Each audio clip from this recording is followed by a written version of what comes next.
Hi everyone, Radhe Radhe. In this video, we're going to be doing chapter 2 of the first canto of Srimad Bhagavatam, and we're just going to read through as we did last time. And today is day 2 of this project. I'm very, very excited. Still kind of getting used to it, still kind of like understanding how this will go, playing around with it a little bit, seeing how long the videos are going to be. But I'm very, very grateful that Krishna Bhagwan gave me this very clear directive through this video that I was watching. Very clear directive that you do this. You do one chapter a day of the Bhagavad Gita, and in less than 1 year, you'll be done. So I'm doing this, and I'm reading a book as well, and that's helping as well. That's helping just immensely. I have decided to read 30 pages a day so that I can finish the book by end of February, and it's already end of January. So I mean, technically, I didn't have to read that much. I would have read 15 pages a day, and I would have been complete because it's an 800-page book. It's a long book. But if I do 30 pages, I'll be complete. I'll be done in 1 month, which is fantastic. Like I want to do that.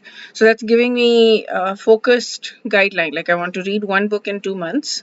Um, these are big books that I want to read. All of the books that I want to read are big books, very thick spiritual books, of course. But yes, I'm very, very excited and very grateful that I feel like Krishna Bhagwan specifically, personally, he asked me, he told me, not asked me, he told me, directed me, instructed me, this is what you should. I mean, he doesn't tell people though.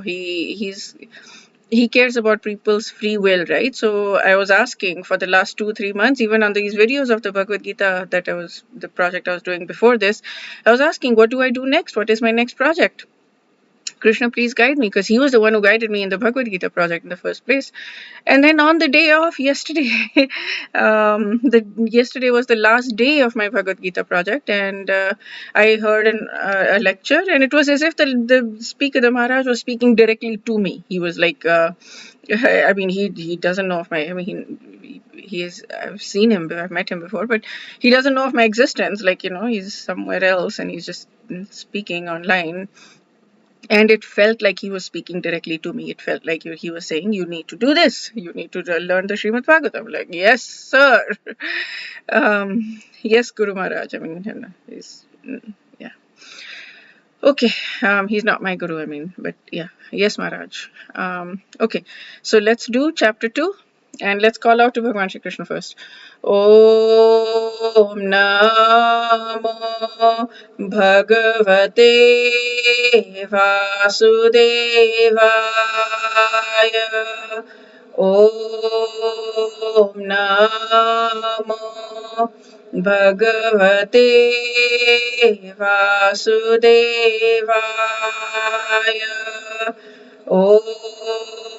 Om Namo Bhagavate Vasudevaya. Dear Bhagwan Shri Krishna, as I embark on this journey, please help me to make it as successful as possible, and the success would be to please reside in my heart at the end of this 1 year. Please help me attain you. I don't exactly know what that means, attain you, but I feel that there is something there. Please help me. Whatever the path is, I don't know what the path is. I don't know what is going to unfold to me on this bhakti path, but please give me bhakti. And me and any of the listeners. Okay. Let us start. I am so excited. Okay. Chapter 2, Divinity and Divine Service. So in the previous chapter, the sages were asking Shruta Goswami to please expand on the glories of Krishna, Leelas of Krishna, pastimes of Krishna, incarnations of Krishna. That's what chapter 1 was about. So let's start chapter 2. Ugra Shrava Sutta Goswami, the son of Romaharsha, being fully satisfied by the perfect questions of the Brahmanas, thanked them and thus attempted to reply. Text 2. Srila Shuta Goswami said, "Let me offer my respectful obeisances unto that great sage Shukdev Goswami, who can enter hearts of all. When he went away to take up the renounced order of life, sannyas, leaving home without undergoing reformation by sacred thread or the ceremonies observed by the higher castes, his father, Vyasadeva, fearing separation from him, cried out, 'O my son, indeed only the trees which were absorbed in the same feelings of separation echoed in response to the bereaved father.'" So, as soon as Shukdev Goswami was born, he was born when he was 12 years old. Basically, he stayed in his mom's womb for 12 years because he was, who Shukdev Goswami was he was Shuka, Radharani's parrot. And he was sent by Radha and Krishna to earth to help people of earth. But then when he came to Vyasadev's wife in the womb, there's a whole story about that, but when he came there, he was like, "I'm not coming out of the womb," because the moment you come out of the womb, you're engulfed by Maya, right? Bhagavad Gita 7:27 talks about that. The moment every living being is born, they're engulfed by Maya. They some moham.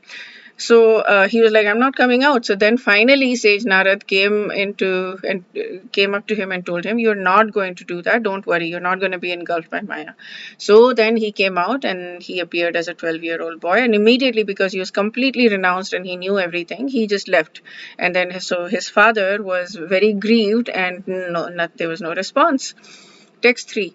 "Let me offer my respectful obeisances unto him, Shuka," that's the parrot who became Shukdev Goswami on earth, "the spiritual master of all sages, the son of Vyasadeva, who out of his great compassion for those gross materialists who struggle to cross over the darkest regions of material existence, spoke this most confidential supplement to the cream of Vedic knowledge after having personally assimilated it by experience."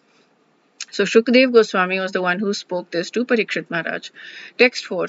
"Before reciting the Srimad Bhagavatam, which is the very means of conquest, one should offer respectful obeisances unto the personality of Godhead, Narayan, unto Narayan, Nar Narayan Rishi, the supermost human being, unto Mother Saraswati, the goddess of learning, and unto Srila Vyasadeva, the author." So before reciting the Bhagavatam, we should offer obeisances unto Narayan, unto Nar Narayan Rishi, to Mother Saraswati, the goddess of learning, and Vyasadeva, the author. So obeisances to all of you. "O sages, I have been justly questioned by you." Text 5.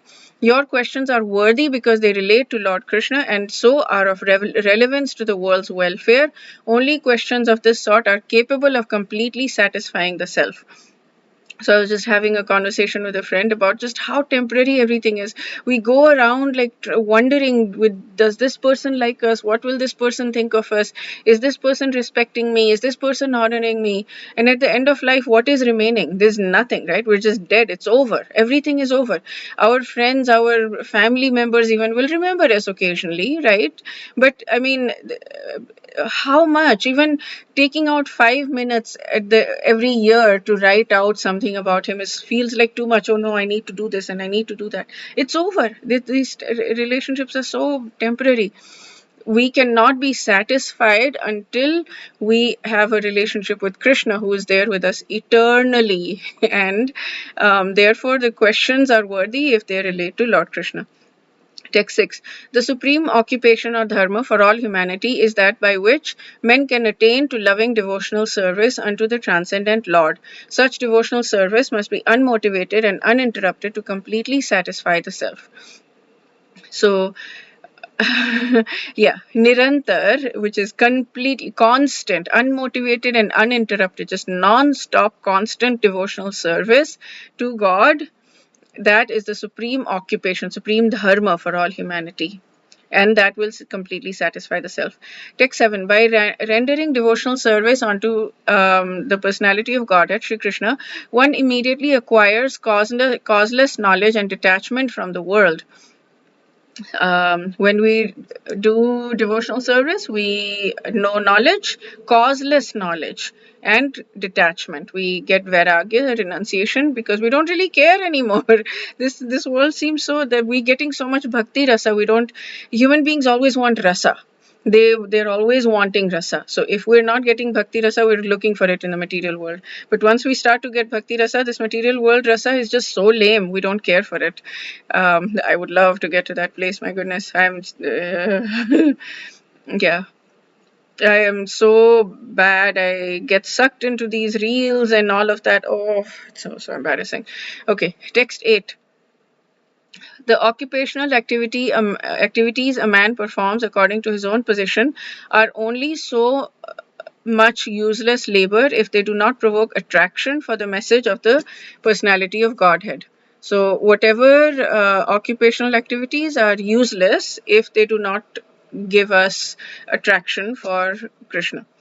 All occupational, text 9, all occupational engagements. What's going on? God, go away. All occupational engagements are certainly meant for the ultimate liberation. They should never be performed for material gain. So anything we do should always be for liberation, they should not be performed for material gain. Furthermore, according to sages, one who is engaged in the ultimate occupational service should never use material gain to cultivate sense gratification. One who is engaged in ultimate occupational service should never use material gain to cultivate self. So material gain, if somebody is having material gain, use it for spiritual activities. I'm guessing that's what it means. Text 10.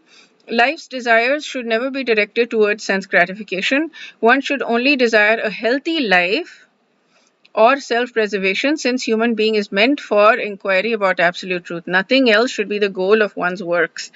Okay, so whatever, this is so cool. The life's desires should never be directed to it. We should not try to do any sense gratification. The only thing we care about is to live long enough. Our health is extremely important, and the only reason it is extremely important is so that we can get to the place of attaining Krishna, so that we can inquire about absolute truth and get to the place of attaining Krishna, and that's it. So we should preserve our life, because if we die, we don't know whether we're going to get a human life again, and how much we're going to have to go through to get to this place we are at right now.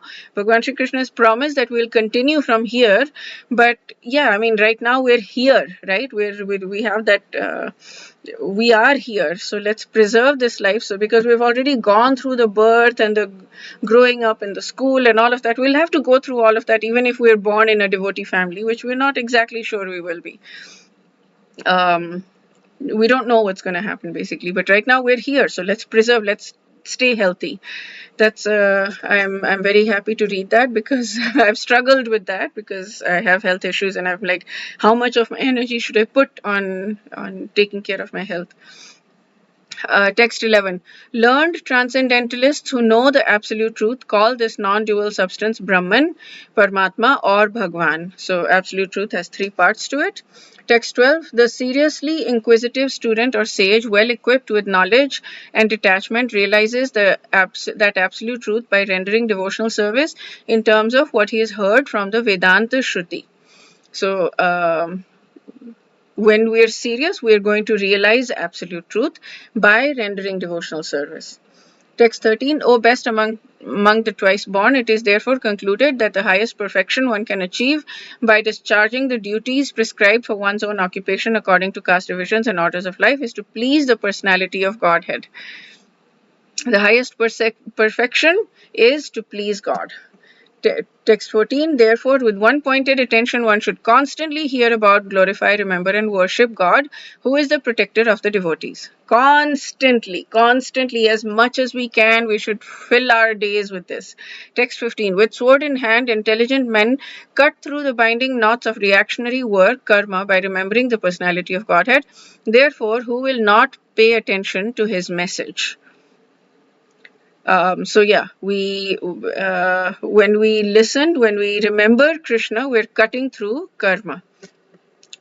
Text 16. O twice born sages, by serving those devotees who are completely freed from all vice, great service is done. By such service, one gains affinity for hearing the messages of Vasudev. Vasudev is Krishna, son of Vasudeva. So by serving pure devotees, great service is done, and we gain the affinity to hear Krishna's messages. Text 17, Krishna, the personality of Godhead, who is Paramatma, supersoul in everyone's heart, and the benefactor of the truthful devotee, cleanses desire for material enjoyment from the heart of the devotee who has developed the urge to hear his messages, which are in themselves virtuous when properly heard and chanted. So Krishna cleanses the desire for material enjoyment, which by wanting from the heart of somebody who wants to hear his messages. Okay. Text 18, by regular attendance in class on the Bhagavatam and by rendering of service to the pure devotee, all that is troublesome to the heart is almost completely destroyed, and loving service unto God, who is praised with transcendental songs, is established as an irrevocable fact. By regular attendance and rendering service to pure devotee. Two things: regular attendance of class in Bhagavatam and rendering service to pure devotee. Everything that's troublesome is destroyed and loving service is established. Text 19, as soon as irrevocable loving service is established in the heart, the effects of nature's modes of passion and ignorance, such as lust, desire, and hankering, disappear from the heart. Then the devotee is established in goodness and he becomes completely happy. So we need to establish loving service and then all of the lust and desire. So Hari Parshad Prabhu, he has this series of lectures on Upadeshamrit, this 64 lectures. So he was talking about the first verse, Krodha Vegam, which means anger, and he was saying that there's two reasons for anger. Very simple. I think he said that that's coming from the Bhagavad Gita, but I don't know which verse. He said it's desire. He didn't mention, or maybe he did in the slides. I didn't look at the slides. I was hearing. So he said it's desire and aversion. So when we lose all desire for material things, when we lose all desire, then we don't have any anger anymore in our hearts. Good anger, he's not talking about good anger, healthy anger. He was talking about anger. So yeah, all of these things disappear when we start to establish loving service in our heart, and then we become completely happy. Text 20, thus established in the mode of unalloyed goodness, the man whose mind has been enlivened by contact with devotional service to the Lord gains positive scientific knowledge of God in the stage of liberation from all material association. So if somebody who is in the mode of goodness, basically from the previous verse, who has established irrevocable loving service in the heart, that man the man whose mind has been enlivened by contact with devotional service, they gain scientific knowledge of God. 21, text 21, thus the knot in the heart is pierced and all misgivings are cut to pieces. All the doubt is cleared, basically, because I have like a million doubts. That's the thing. Okay, so this is helpful. This is saying that once we have this, so I don't need to clear the doubts. I mean, I do need to ask questions, and I'm going to continue to ask questions. But the more important thing is to develop loving service, the desire for loving service. And when I have the desire for loving service, that knowledge is going to come to me and all misgivings will be done. That's straightforward, right? The chain of fruitive actions is terminated when one sees the self as the master. I'm not sure what that means. Text 22, certainly, therefore, since time immemorial, all transcendentalists have been rendering devotional service to Krishna, Lord Krishna, the personality of Godhead, with great delight, because such devotional service is enlivening to the self. So therefore, that's why all people, intelligent people, transcendentalists, have been doing devotional service with great delight, because it is enlivening. It makes you happy. Text 23, the transcendental personality of Godhead is indirectly associated with the three modes of material nature, namely passion, goodness, and ignorance. The transcendental personality of God is associated indirectly associated with the three modes, and just for the material world's creation, maintenance, and destruction, he accepts the three qualitative forms of Brahma, Vishnu, and Shiva. Okay, so that's what these are. Brahma, Vishnu, and Shiva. I've heard this also in another lecture. They control the three modes of goodness. They are not in it. Brahma is not in the mode of goodness. He's transcendental. Vishnu is transcendental. Shiva is transcendental. They're not in any of these three modes, but they control these three modes. Of these three, all human beings can derive ultimate benefit from Vishnu, the form of the quality of goodness. Text 24, firewood is a transformation of earth, but smoke is better than the raw wood. And fire is still better, by fire we can derive the benefits of superior knowledge through Vedic sacrifices. Similarly, passion, rajas, is better than ignorance, tamas, but goodness, sattva, is the best because by goodness one can come to realize absolute truth. So he associated firewood, wood, smoke, and fire to goodness, passion, and ignorance. I'm not sure exactly what the connection is. Text 25. Previously, all the great sages rendered service unto God due to his existence above the three modes of material nature. They worshipped him to become free from the material conditions and thus derive the ultimate benefit.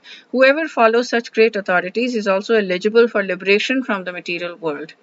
So, great sages served God because he is above all of these three, and they served him and worshipped him to become free from all these three. And so if we follow those great sages, we are also going to be eligible for liberation. Text 26. Those who are serious about liberation and are certainly non-envious, and they respect all, yet they reject the horrible and ghastly forms of the demigods and worship only all blissful forms of Vishnu and his plenary portions. My goodness, ghastly forms of demigods. Wow, that's whoa, whoa. Okay. Those who are serious about liberation don't worship demigods and only worship Vishnu and his plenary portions. Not Krishna. They didn't say Krishna here, they said Vishnu. Text 27. Those who are in the modes of passion and ignorance worship those in the same category. Namely, the forefathers, other living beings, and the demigods who are in charge of cosmic activities. For they are urged by a desire to be materially benefited with women, wealth, power, and progeny. So those in the mode of passion and ignorance worship the demigods, because then that's karma kand, and that's in the Bhagavad Gita chapter 3. They say, right, that God sent demigods as well as yagyas to earth for that thing, so that human beings can do yagyas to please the demigods, and then demigods will give people fruits of that yagya, which is all these basically, I would say men also in that. But yeah, basically they'll give the fruits of that yagya to people. So it's a karma kand, it's a transactional thing when you're doing yagyas for demigods. Text 28 and 29, they're merged. In the revealed scriptures, the ultimate object of knowledge is Sri Krishna, the personality of Godhead. The purpose of performing sacrifice is to please him. Yoga is for realizing him. All fruitive activities are ultimately rewarded by him only.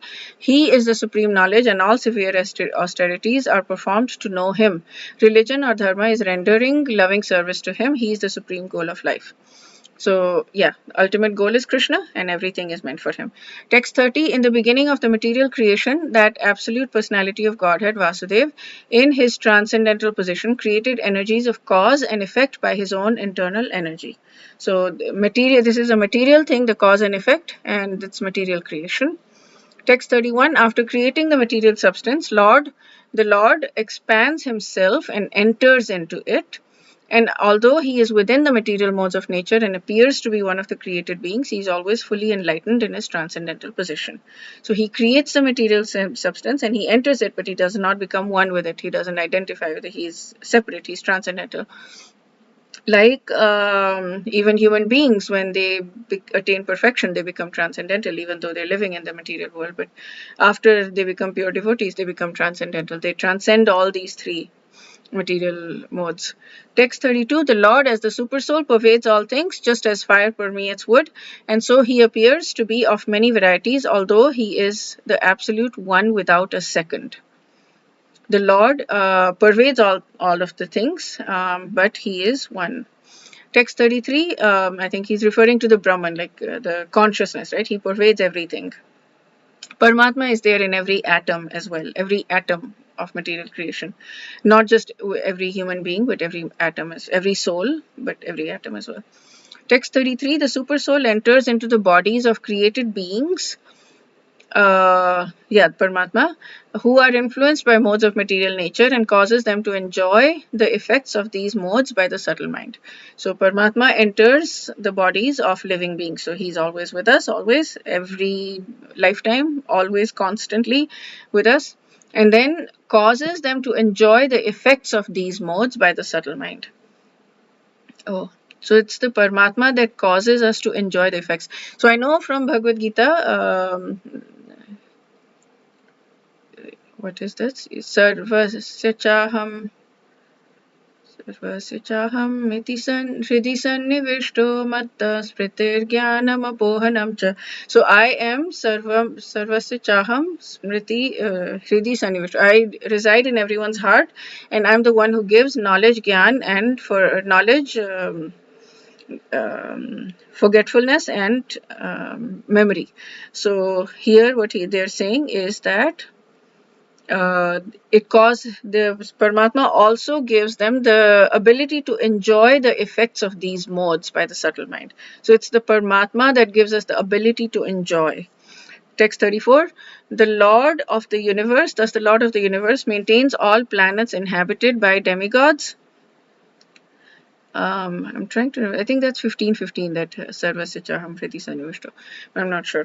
Thus, the Lord of the universes maintains all planets inhabited by demigods, men, and lower animals. Assuming the roles of incarnations, he performs pastimes to reclaim those in mode of pure goodness. So, the Lord God is maintaining everything, right? All planets, men, demigods, human beings, animals, whatever. And when he incarnates, he does leelas so that those people who are in mode of pure goodness can be moved up to the transcendental state. Okay, chapter 2 done. Yay. Very, very grateful to you all. Very grateful to Krishna. Very grateful for this human life. And wish you all a day filled with tons and tons of spiritual growth. Radhe Radhe.